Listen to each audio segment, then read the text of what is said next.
You're the supreme commander. Your country just made the decision. Invade the United States. You have the troops, you have the ships, you even have political support back home. Your generals are confident. Your intelligence officers promise you it's doable. The American military, let's pretend, has somehow been neutralized. No navy, no air force, just land, infrastructure and people. Because the moment your invasion fleet leaves port, you've already lost. Not to soldiers, not to weapons, to something far more brutal: mathematics, geography, and the financial system that will strangle your economy before your first boot touches American soil. Welcome to the Financial Detective, where legacy meets leverage and the truth is always buried in the fine print. Most people think invasion is about firepower, tanks versus tanks, planes versus planes, but that's not how modern war works. Modern war is about supply chains, fuel logistics, currency stability, and the United States built a fortress that doesn't rely on soldiers. It relies on the fact that attacking America means destroying your own economy in the process. Let's walk through your invasion, step by step. You start with the ocean crossing. Simple enough. Load the troops on ships, cross the Atlantic or Pacific, land on the beaches. The problem is distance.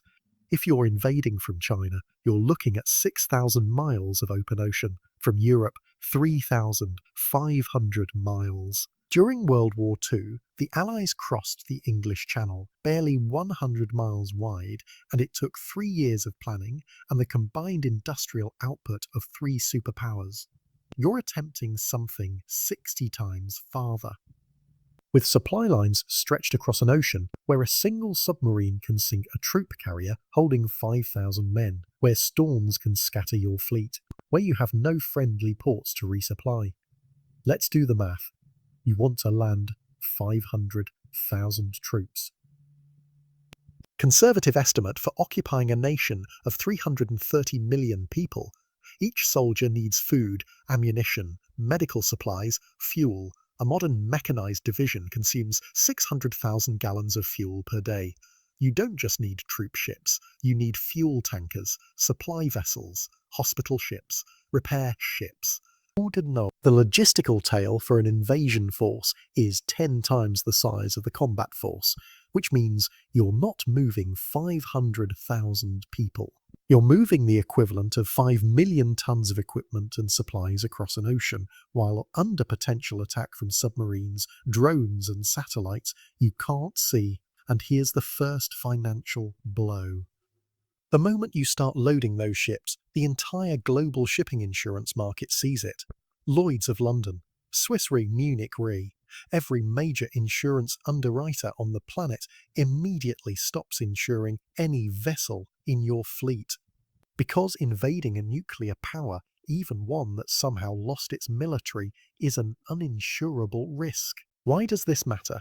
Because modern shipping doesn't move without insurance. No port will let you dock without proof of insurance. No crew will sail without coverage.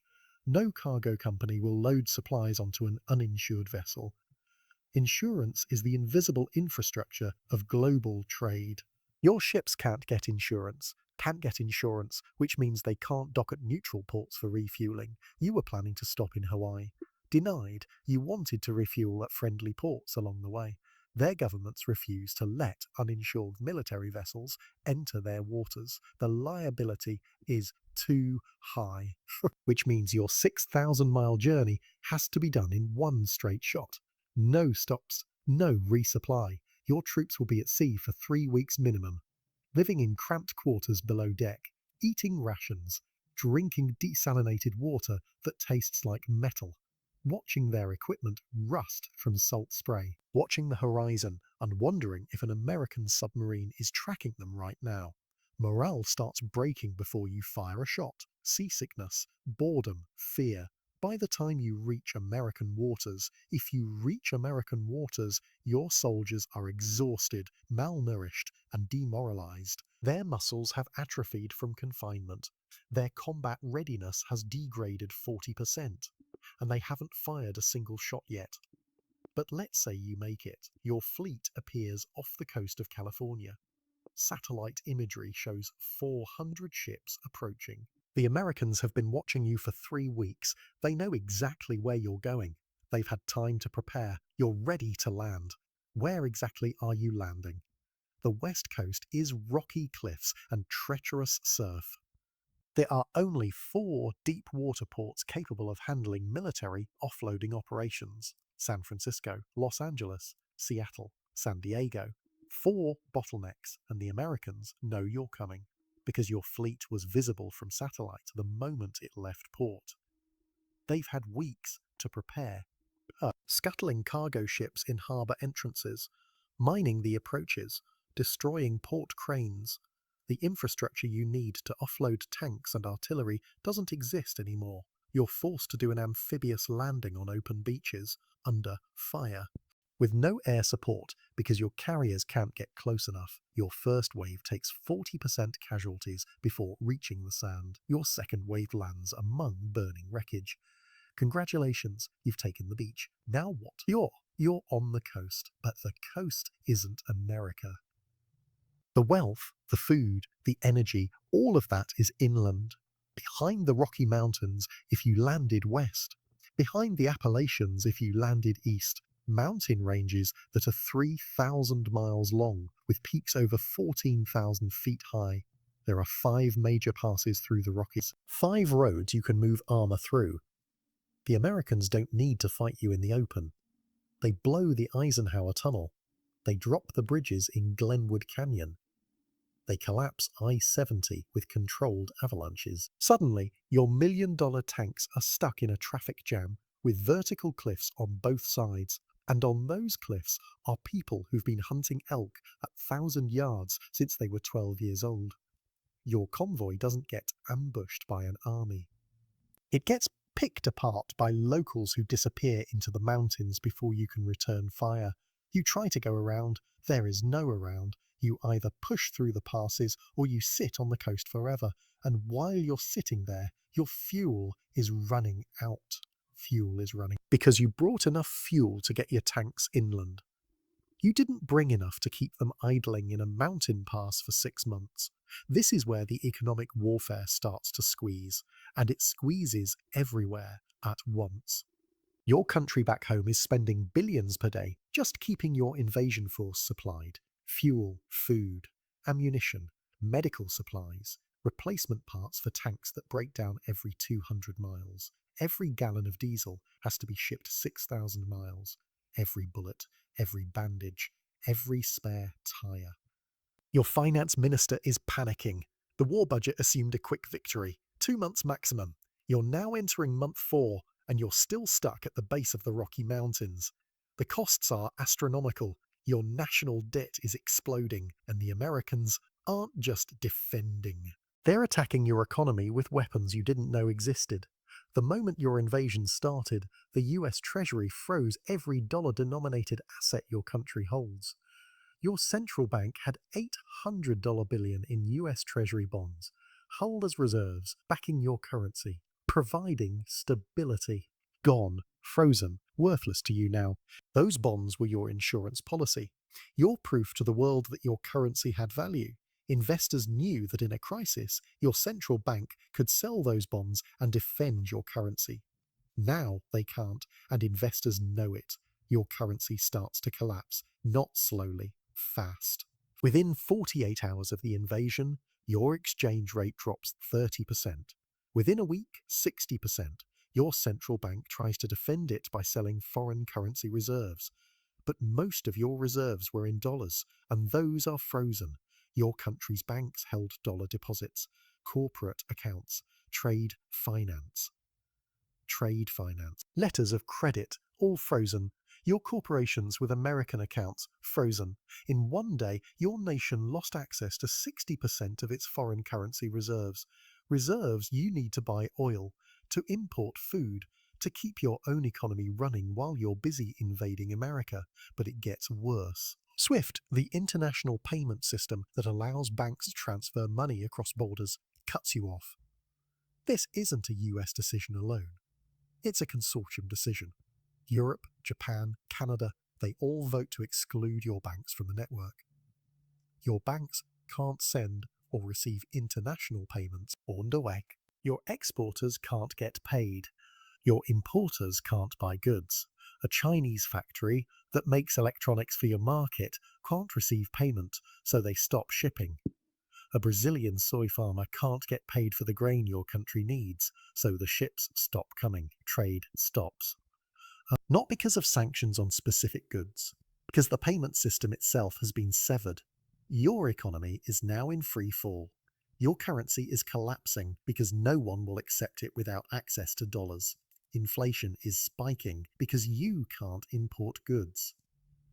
The things your country doesn't produce, medicine, computer chips, specialized machinery, they're suddenly unavailable at any price.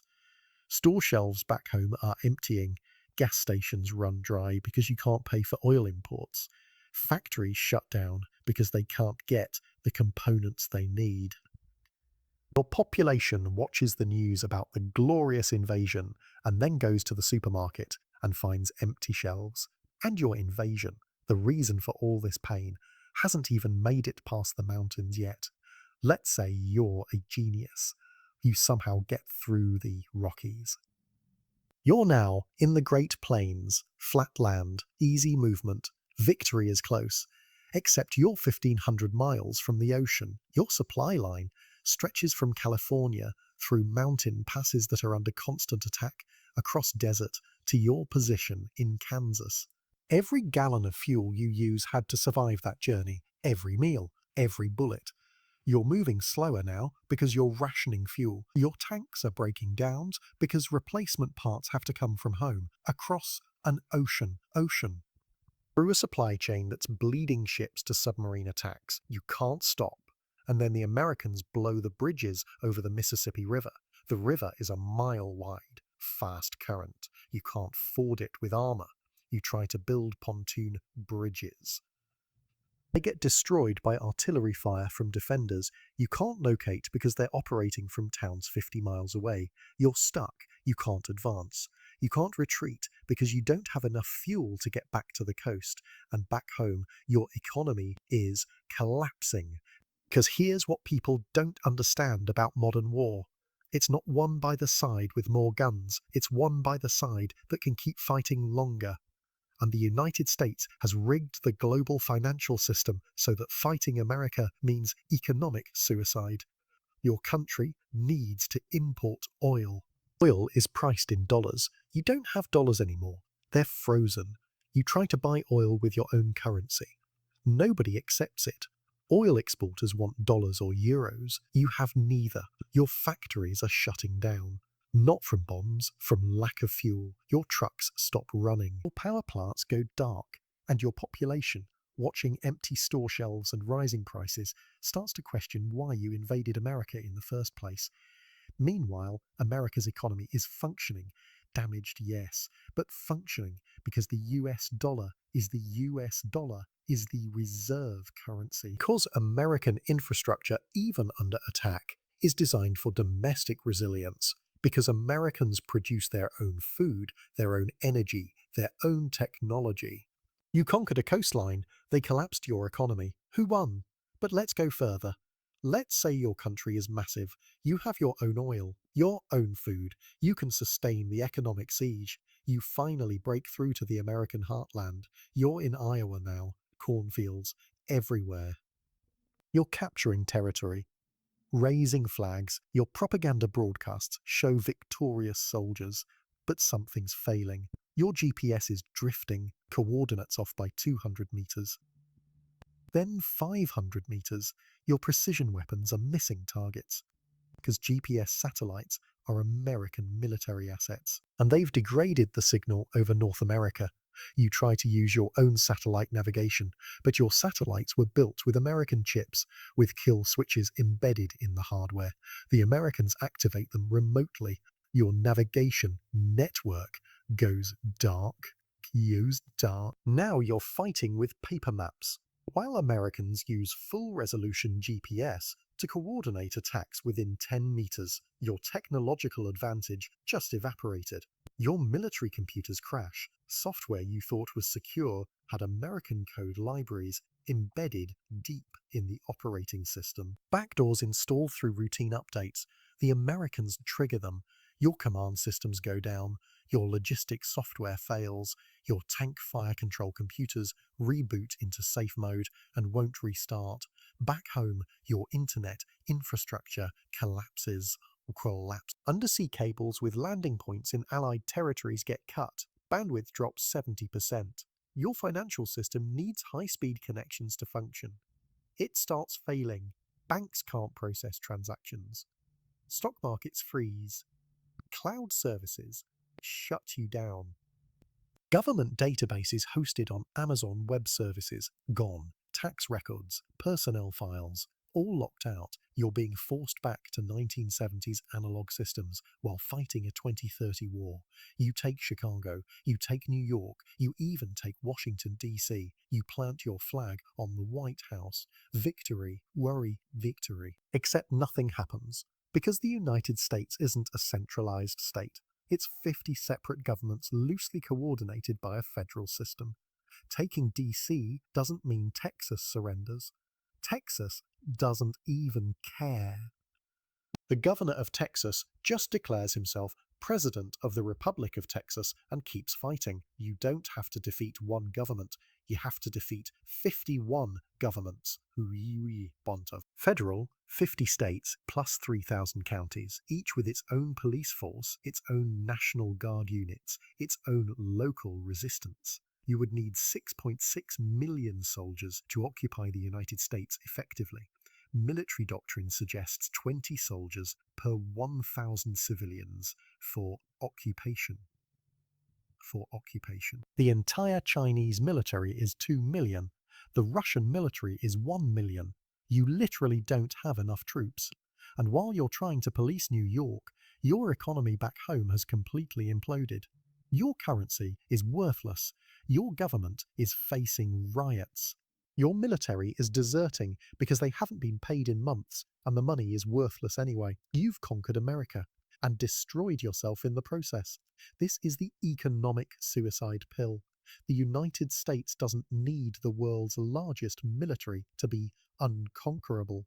It needs to be the center of the global financial system, because attacking that center means destroying the system everyone depends on. It's not a defense strategy, it's a doomsday device. If you invade America, you don't just fight America, you fight your own banks, your own currency, your own economy. The weapon isn't pointed at you, it's pointed at both of you. And America can survive the blast. You can't. Because here's the final truth. Modern empires aren't built on land, they're built on financial architecture. The United States doesn't control the most territory. Russia has more land, China has more people, but the United States controls the architecture that makes the modern economy work. The dollar, the reserve currency for 60% of global transactions. SWIFT, the payment network for international banking. GPS, the navigation system for global logistics. The internet's physical infrastructure, the undersea cables, the satellite networks, the cloud computing platforms that run everything from banking to supply chains. You can invade the land, but you can't invade the architecture. And without the architecture, modern civilization stops working. Not just in America. Everywhere. Invading the United States isn't a military operation, it's economic self-destruction with extra steps. So you're sitting in your command center. Your invasion has stalled in the mountains. Your economy is in ruins. Your currency is worthless. Your soldiers are starving because supply ships can't get through. The Americans are still shooting at you from the hills. And back home, your government is collapsing under the weight of economic catastrophe you created. You've learned what every empire before you learned, what Napoleon learned in Russia, what the British learned in Afghanistan, what the Americans learned in Vietnam. Geography and economics beat firepower every single time. The oceans are too wide, the mountains are too high. The supply lines are too long, and the financial system is too integrated. You can't conquer America without conquering the global economy, and you can't conquer the global economy because your own survival depends on it. That's the fortress, not walls, not moats, not armies, not armies. A financial architecture so deeply embedded in global civilization that attacking it means attacking yourself. The United States doesn't need to defeat you militarily. It just needs to wait while your own economy strangles you. If this gave you a perspective, hit subscribe, where legacy meets leverage, and the truth is always buried in the fine print.